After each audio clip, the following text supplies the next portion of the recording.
If you have been waiting for lower interest rates, then I have really good news for you because lower rates are coming. Take a look at what the chairman of the Fed said. What we're waiting for to reduce rates is to understand what will happen with really the tariff inflation. And there's a lot of uncertainty about that.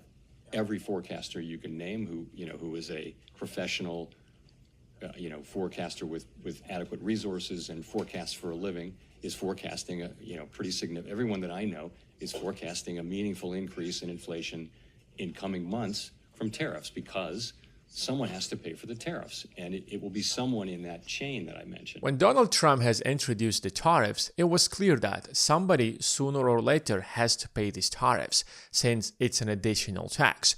And the Federal Reserve has actually been on a path to lower down interest rates. If you go back to 2024, when interest rates have been between 5.25% to 5.5%, during the entire 2024, the Fed has actually substantially lowered interest rates to 4.3%. However, this is when Donald Trump introduces the tariffs, and this is when the Fed says to the public, listen, we don't know how much of an impact these tariffs are going to have on interest rates. And the main job of the Federal Reserve is to have stable prices and maximum employment. And you cannot possibly have maximum employment if prices are not under control, because the dollar is the global reserve currency. If prices are substantially rising really fast, then employers cannot possibly manage their businesses because they don't know how to price their goods and services, which is why even though that maximum employment is important, it is impossible to achieve that goal if you don't have stable prices. And that's why interest rates throughout 2025, or I would say until the end of 2025, has been very stable. And this is the point where the US economy illustrated that it is resilient, inflation is not getting to 3 or 4%. That's when the Fed, after Donald Trump has pressured the chairman of the Fed, he has lowered interest rates since then from 4.33% to as low as 3.6%. And in the last meeting of the Fed, the chairman of the Fed made it clear that we don't know for a fact how much more prices are going to rise.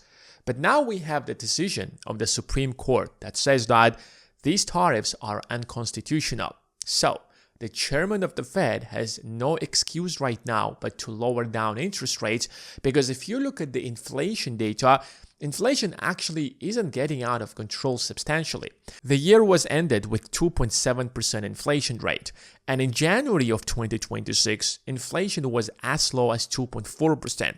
And now because most of these tariffs are going to be cancelled, you can expect that prices are not going to substantially rise, and there is a real possibility that the United States is going to end the year with inflation that is below 2.5%. And because if you look at the unemployment rate that has been slowly rising, and the job of the Fed is to prevent any kind of recession, there is literally every reason at the disposal of the Fed right now to lower down interest rates. And the Fed has also made it clear that we're just waiting for clarification, because the worst thing that you can possibly do is to lower down interest rates sooner than expected, and then suddenly you're going to have inflation. And here's how people usually do. When people realize that prices will continue rising, they will start overspending.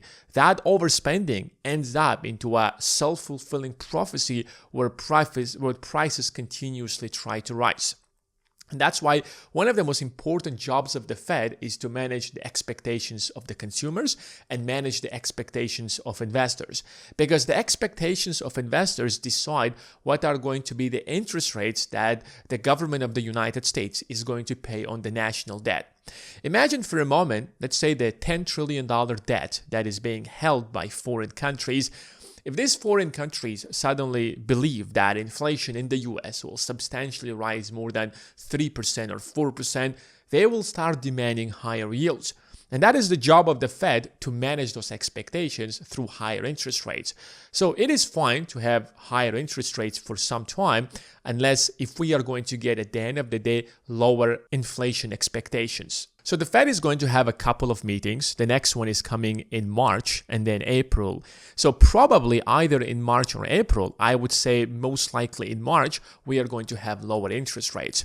And some people will make the argument that, well, instead of these tariffs, Donald Trump has imposed the 15% global tariff.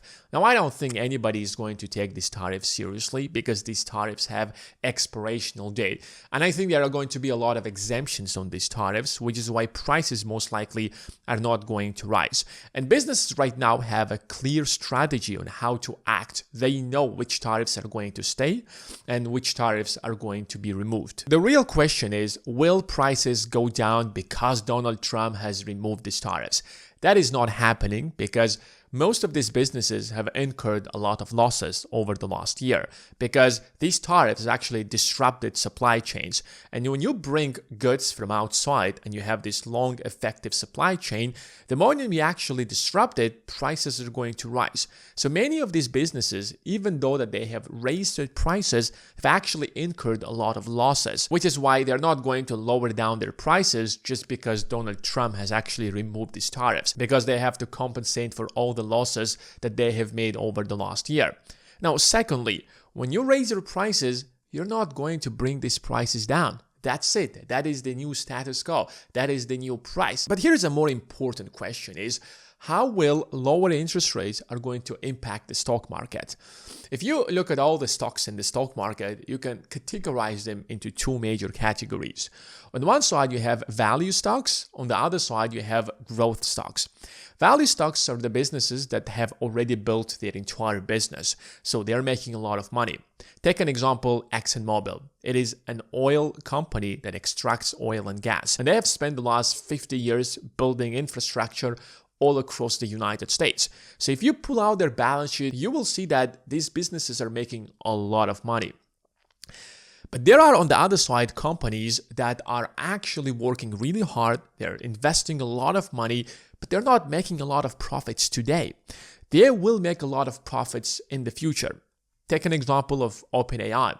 OpenAI is spending hundreds of billions of dollars because they're hoping that AI is going to be profitable and these profits are going to come sometime in the future. Now, the question you should be asking yourself is that how will lower interest rates are going to impact the future cash flow? That money that this business is going to make in the future, what is going to be its value today? Because remember, a dollar today worth more than a dollar tomorrow. So if I would ask you, let's say, would you actually take $1 million today or $1 million a year from now? Of course, $1 million today worth a lot more than $1 million a year from now, because that $1 million a year from now, just because there is inflation, is automatically going to worth a lot less. Now, secondly, that $1 million today could be easily invested in the US Treasuries and will generate up to 4% in interest rate. So automatically, you can make the assumption that money today worth a lot more than money tomorrow.